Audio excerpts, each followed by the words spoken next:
from about 15 years on up, a great deal of my thoughts were basically unshareable. We are all evil in some form or another, are we not? Yes, I am you. Not 100%, but I am you. My mother was a sick, angry, hungry, and very sad woman. I hated her, but I wanted to love my mother. This is Serial Killing, a podcast. Hello again, and welcome to Serial Killing, a podcast.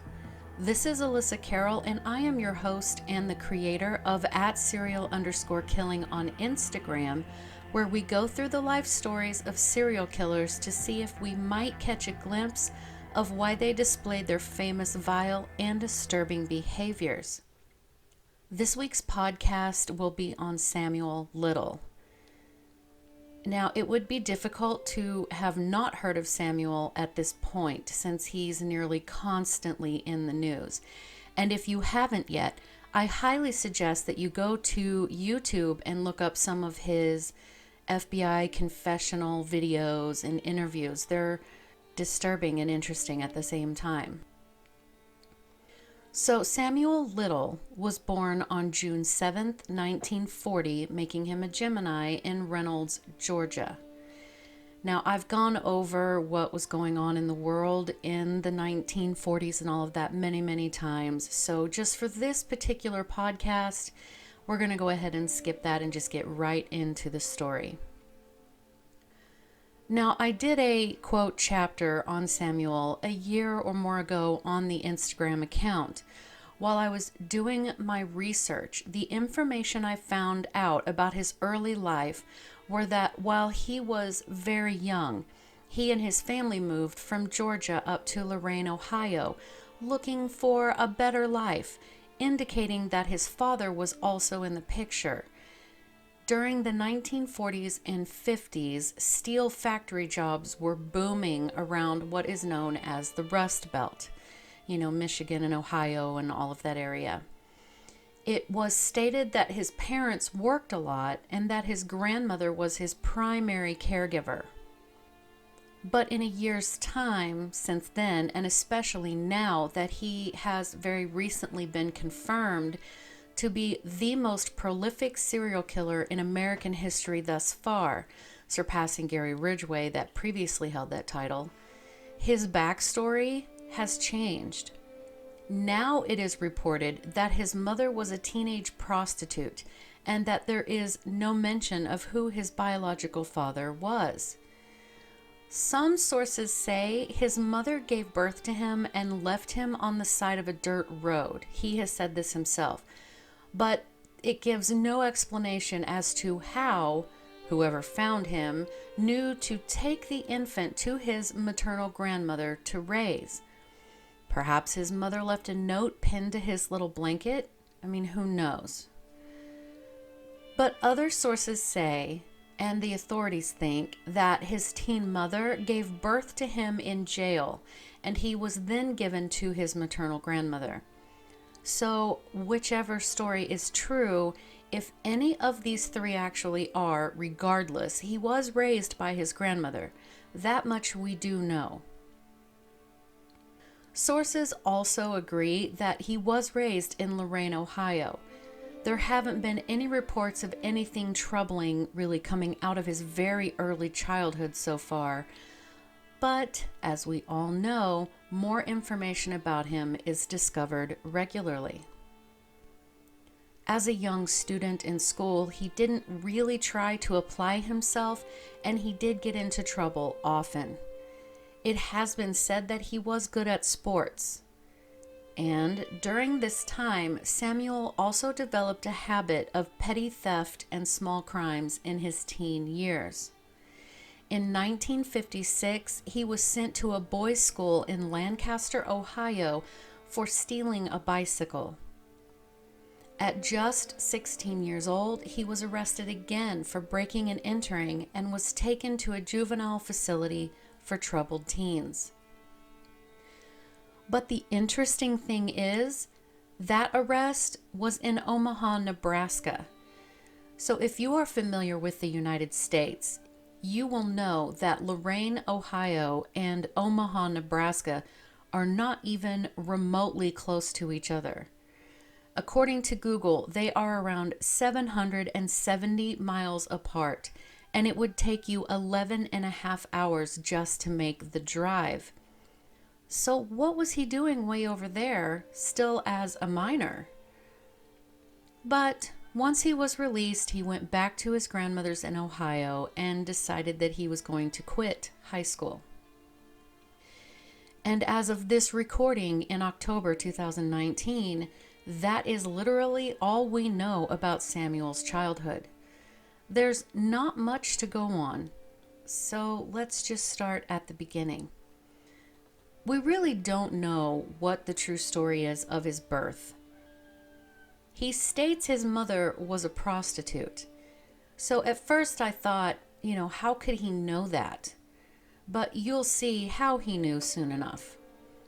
His mother gave birth to him as a teenager, but we don't know just how young she was. We know nothing about her. We also have zero information on his biological father. Not a name, not an age or occupation, no stories about him whatsoever. So we have nothing to work with here either. The only thing we know for sure is that he was raised by his maternal grandmother.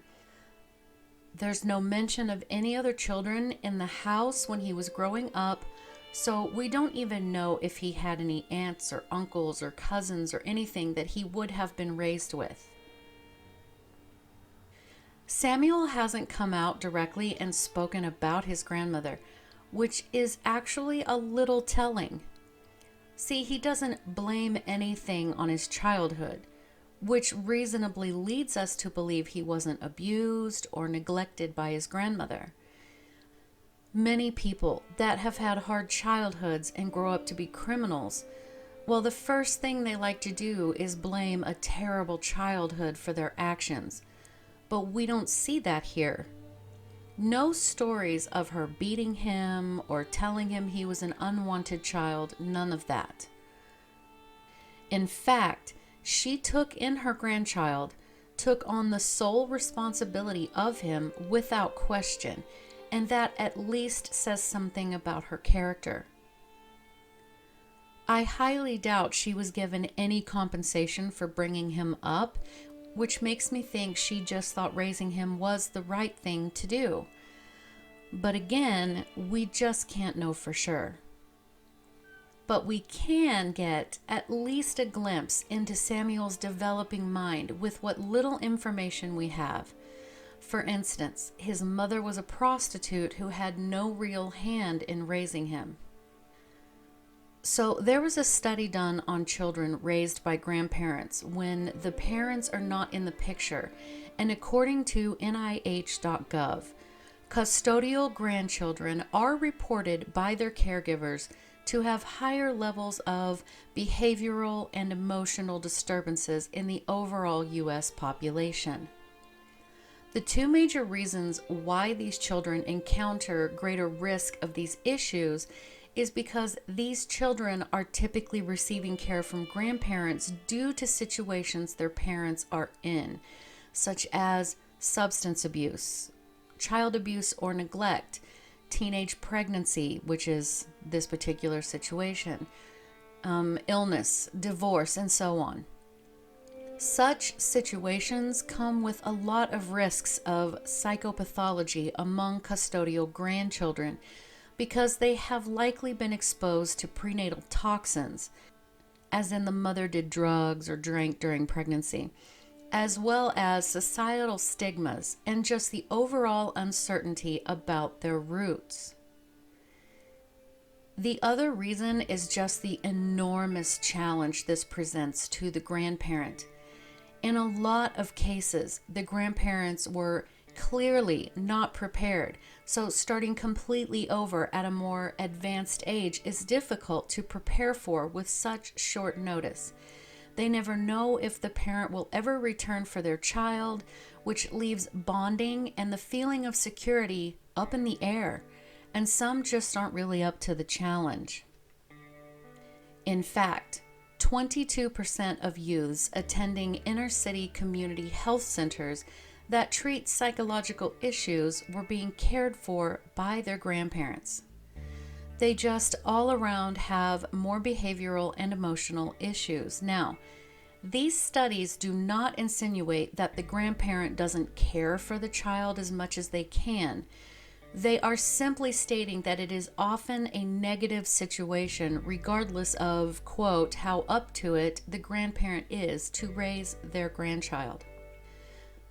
But the amount of speculation it would take to try to get a clearer picture of how his childhood and circumstances might have influenced his future behavior is dangerous and irresponsible.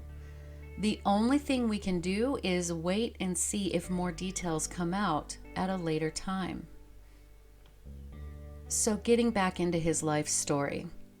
Samuel quit high school and spent his time continuing to steal, but on occasion he worked part-time as a laborer. But in 1961, when he was 21 years old, he was arrested and sentenced to 3 years in prison for breaking into a furniture store. He was released at 24 years old, and he immediately left Ohio and became a drifter for a while. He has said that he was able to travel from state to state pretty quickly.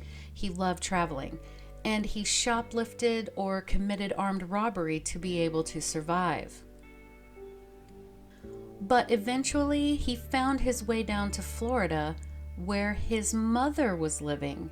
So obviously he knew where she was. So she most likely told him what had been going on with her when he was conceived and born.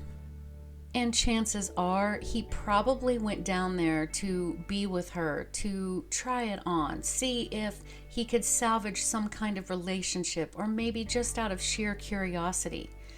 There's no information on how they got along while he was there. We do know that he bounced from job to job. He was actually an ambulance attendant for a time, and he also worked in a cemetery. Now, Samuel grew into a 6 foot, 3 inch tall, and very strong young man. While he had been in and out of jail for being caught stealing and so on, he began boxing, and he showed a talent for it. Between the late 1960s and 1975, Samuel was arrested 26 times in a total of 11 different states, with charges ranging from theft, fraud, sexual assault, to rape, and even assaulting a police officer. When he wasn't locked up, he spent most of his free time with prostitutes and their pimps. And it was also during this time that his violence would peak. Samuel says that his first murder was in Florida in 1970 when he was 30 years old, and that she was a white female. Then in 1971 to 1972, he has confessed to murdering 4 more people, including 2 young black women and a transgender black female in Miami, Florida. Toward the end of 1972, he says he murdered a white female in Maryland.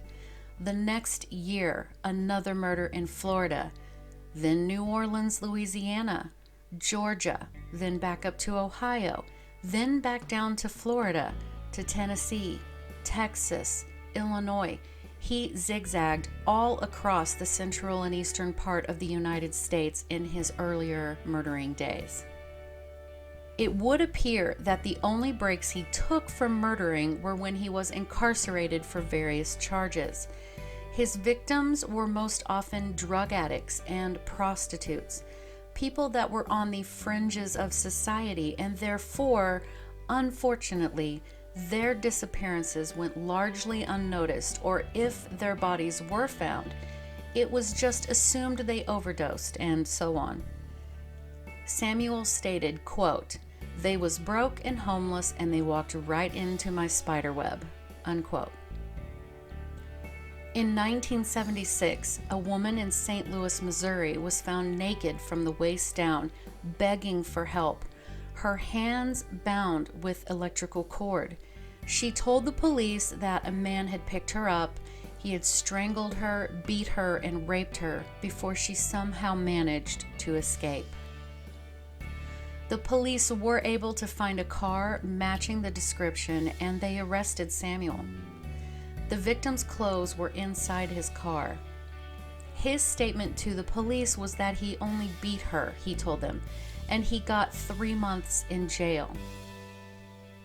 In 1982, Samuel was arrested for the murder of Patricia Mount in Forest Grove, Florida. He was later acquitted and freed. Then in October 1984, he was charged with attacking a woman in San Diego. Samuel agreed to plead guilty to a lesser charge and served 2.5 years only. On his release, he moved to Los Angeles.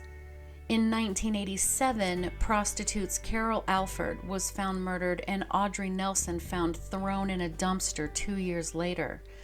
Another prostitute, Guadalupe Apocada's body, also turned up in an abandoned building in Los Angeles, 1989.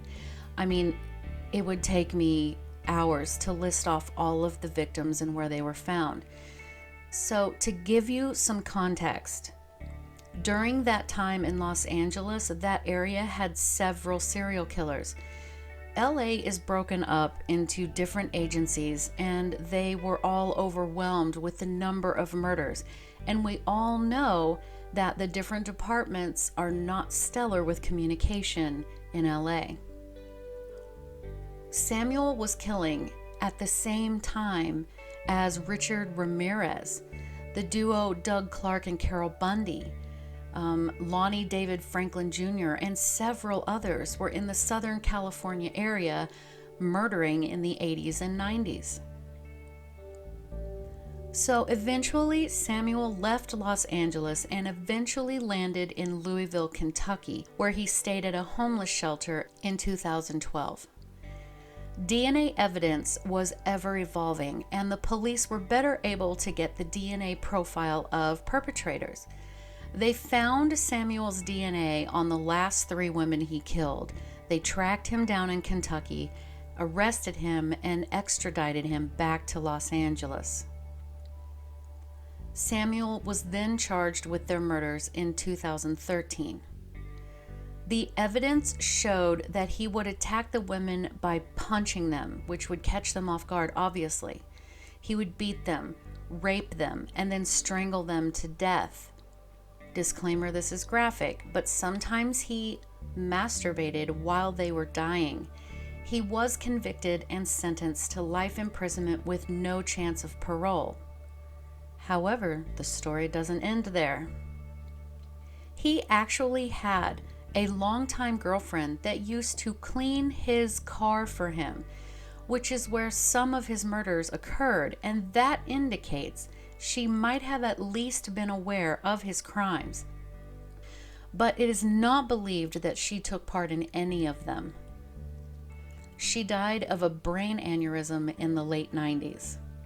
He was also married once and said that he never murdered anyone he loved, and he had to make a conscious effort to not look at their necks. You see, it was a woman's neck that triggered his sexual murder urges. He says that when women touched their neck, it was his sign from God. But then again, he also claims he is related to Malcolm X, so there's that. He says that this murderous rage and urge started in about 3rd grade when this young girl in his class with these ringlets knew that he liked watching girls touch their necks, and she used to sort of tease him by touching her own neck. So Samuel Little has confessed to many, many other murders that he had not previously been suspected of. And as his confessions are coming in, the police are scrambling to connect them to actual missing persons or murders that have remained unsolved. So far, again, as of the date of this recording, they have been able to prove 34 murders. They've been able to at least match him to a total of 50. And that number is increasing rapidly. And as he talks about each murder, he chuckles to himself. There is zero remorse or empathy. And the authorities believe that he very likely committed the 93 murders that he has confessed to, firmly labeling him as the most prolific, biggest, quote, body count serial killer in American history. At Samuel's 2014 sentencing, he was still shouting, quote, "I didn't do it." The reason he has begun to confess is that he doesn't want to leave the Texas prison he is currently in and have to go back to the insanity that is the Los Angeles prison system. He's clearly not confessing because he sees the error of his ways or wants the families of his victims to have any amount of closure.